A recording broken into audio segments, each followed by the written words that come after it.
Liwanag at magbabahagi ng salita ng Panginoon ngayong umaga, walang iba kundi si Brother Ian Tony Kitali.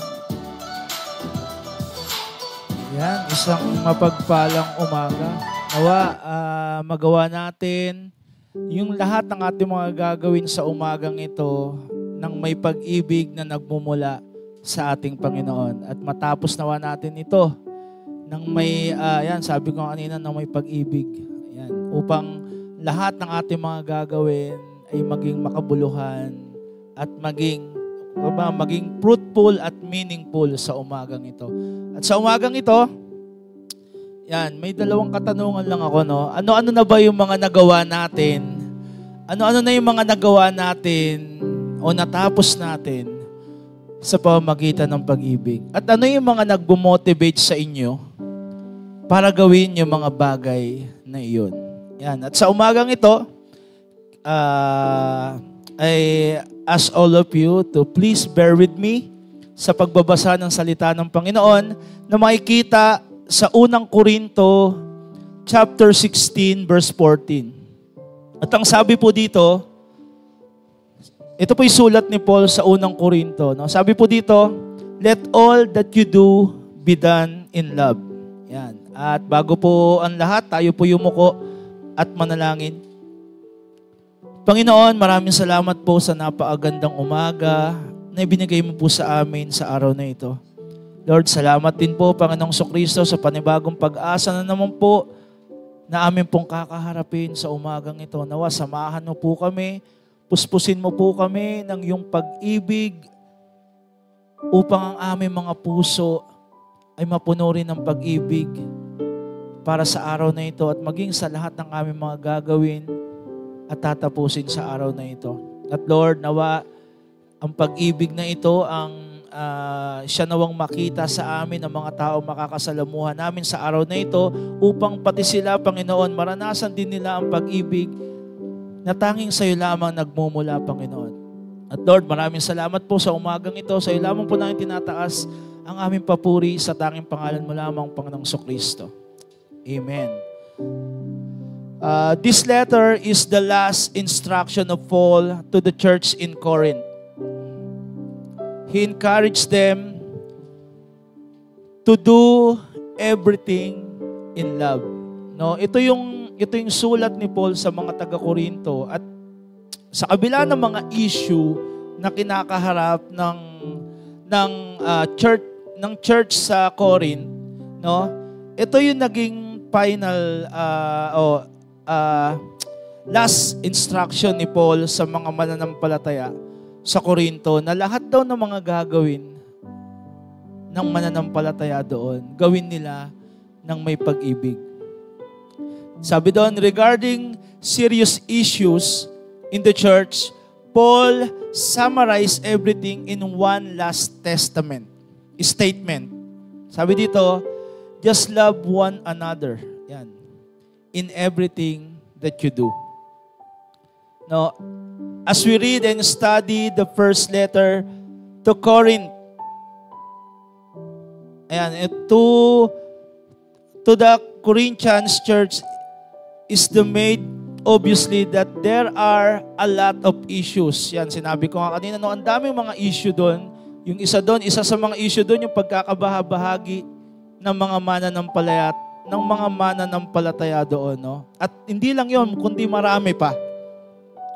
Sabi doon, and even though Paul instructive solution to this problem, no, kahit na marami siyang mga ibinigay o in-instruct sa kanila ng mga solution doon sa mga problema na kinakaharap ng mga church at maging ng mga mananampalataya noon doon sa church ng Corinth, his heart is for them to understand that if they are to succeed in facing these issues, they need to be motivated by love and love alone. No? Para daw mapagtagumpayan nila at makaharap nila yung mga issues na ito, dapat daw sila ay motivated ng pag-ibig at pag-ibig lamang, di ba? Sabi dito, to do things true love, we need to look at the Creator and the Master of love. Para magawa daw natin yung mga bagay na yon, tumingin lamang tayo, walang iba, kundi sa ating manlilikha. Walang iba kundi sa ating Panginoon. No? Para magawa mo yung mga bagay na yon, mag-focus lang tayo sa Panginoon upang magawa natin yung mga bagay-bagay ng may pag-ibig. Sabi doon,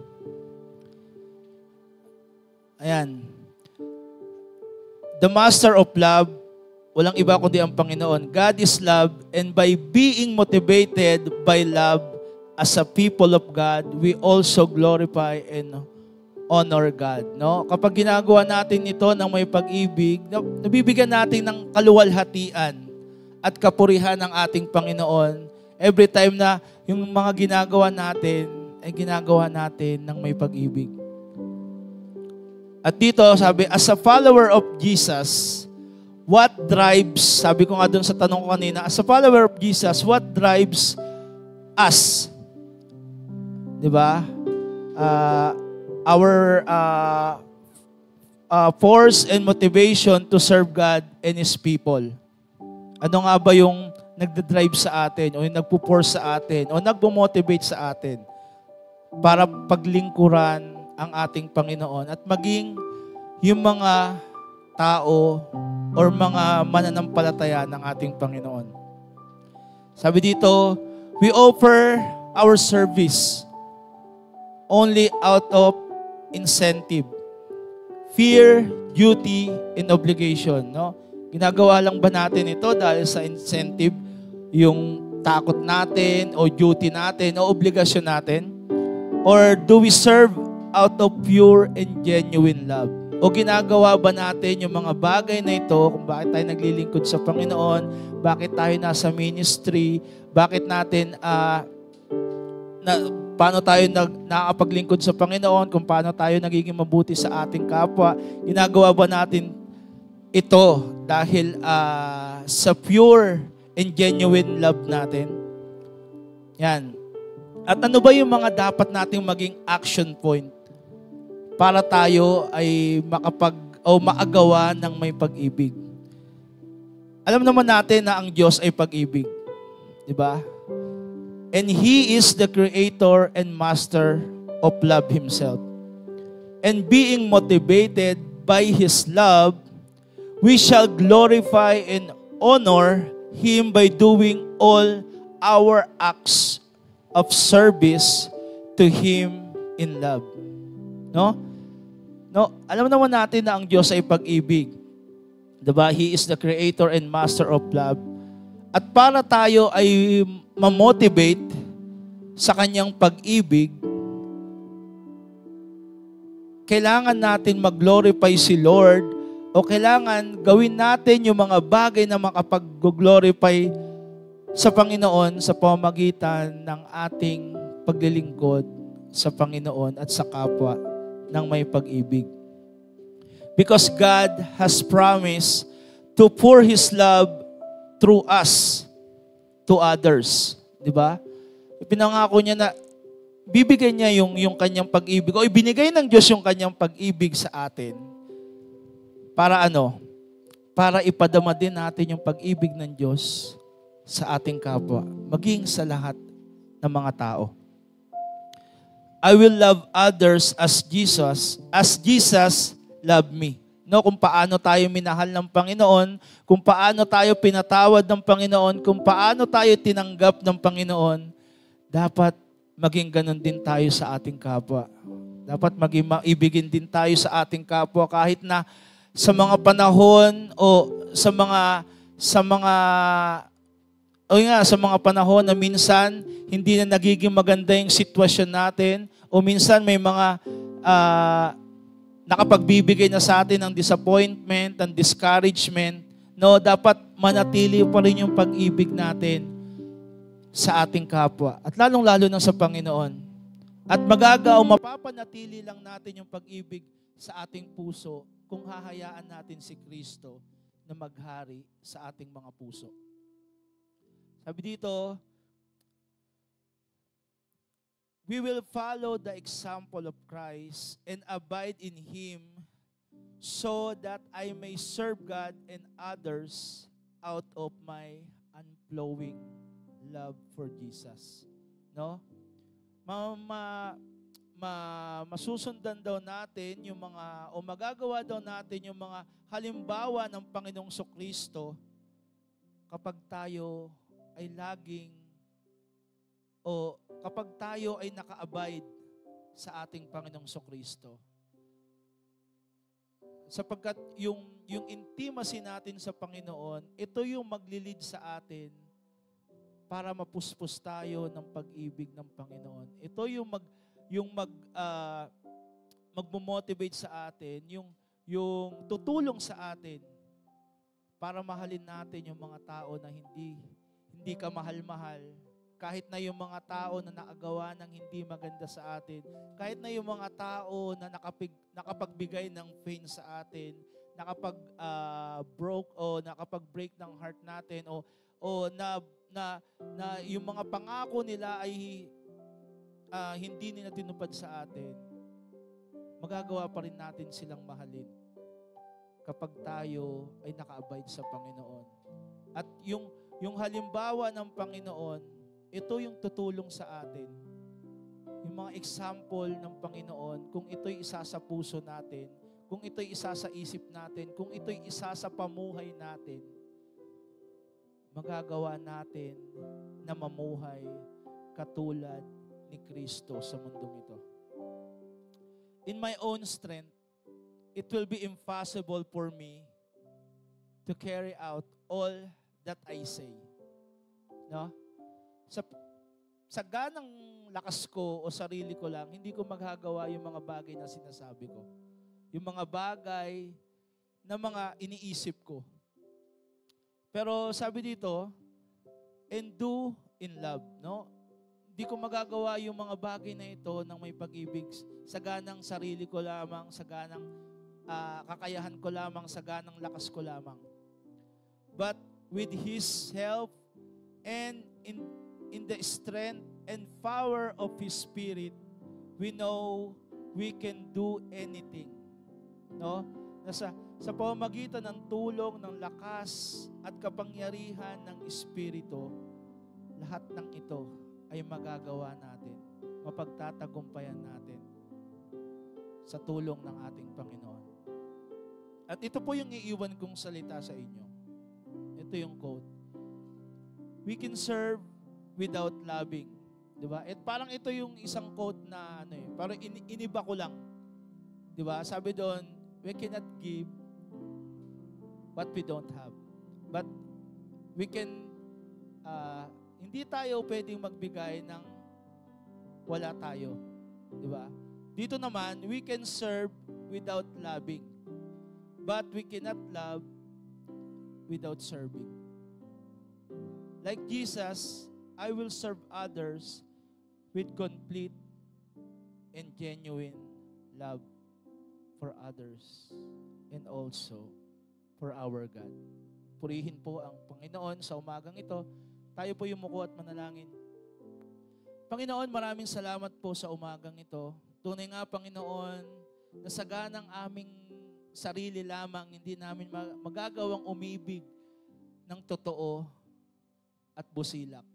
Lord, tulungan mo po kami, Panginoon, na sa kabila ng mga fait at mga hindi magagandang karanasan namin sa mundong ito, maging sa mga tao nasa paligid namin, tulungan mo po kami, Panginoon, na manatili yung pag-ibig mo sa aming mga puso. At tulungan mo rin po kami, Panginoon, na sa kabila ng mga pain na amin nararanasan, nawa mamutawi pa rin po ang pag-ibig mo sa aming mga puso. At ito po nawa yung maging motivation namin, yung pag-ibig mo para mahalin, patawarin, at tanggapin ang aming kapwa. At Lord, maraming salamat po sa message mo sa umagang ito.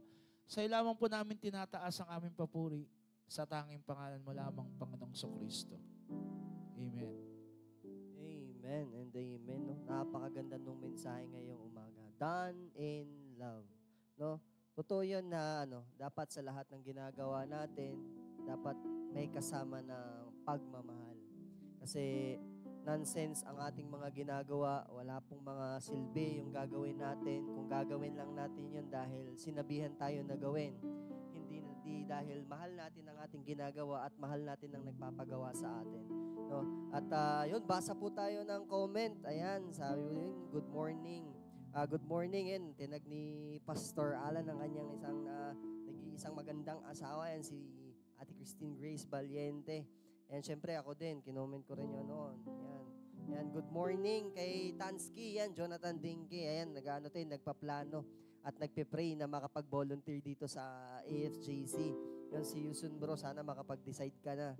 And ayan, good morning din kay Pastor Brian Solidor na nanonood ngayon sa ating online devotion. At ganun din, nakita ko kanina si Pastor Regan, nag-comment din. Good morning po sa inyo, Pastor Regan.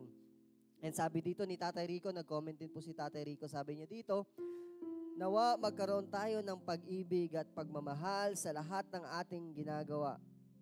Sa lahat ng ating ginagawa.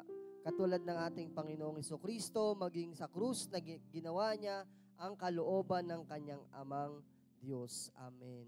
No? So, tama po yun. No? Sana magkaroon tayo at pilitin at sikapin natin na lahat ng ating ginagawa ay ginagawa natin dahil mahal natin ang ating ginagawa at mahal natin ang nag-akda na gawin natin ang mga bagay. No? At ayun po, hindi ko na po patatagalin ng atin pong unang magre-reflect, walang iba kundi si Ate Q. Hello, good morning. It's nice to be back. Hindi. Lagi natin tatandaan, kaya tayo nandito, we are here, we are safe because of God's love. So kapag lagi natin nararamdaman, naaalala, kung gaano tayo kamahal ng Panginoon, kung gaano yung sacrifice ng Panginoon sa atin dahil sa sobrang pagmamahal niya sa atin. We will not contain it I-share natin yun sa ibang tao. Hindi yun planado, walang kumbaga lalabas at lalabas, di ba? Kapag masaya ka, lalabas yun. Pag malungkot ka, lalabas yun ng kusa. Kahit ayaw mong, kahit pilit mong itatago yung kalungkutan. So, ganun din sa pagmamahal. If you always feel the love, if you always remember the love of Jesus Christ, definitely, kusa na lang yun lalabas. So, let us continue to remember the love of Jesus Christ para mahalin din natin yung ibang tao at ma-share natin kung ano yung pagmamahal na natanggap natin sa Panginoon. Yun lamang at magandang umaga. Yun. Amen and amen. Napakagandang reflection yun, no? Na talagang matuto tayong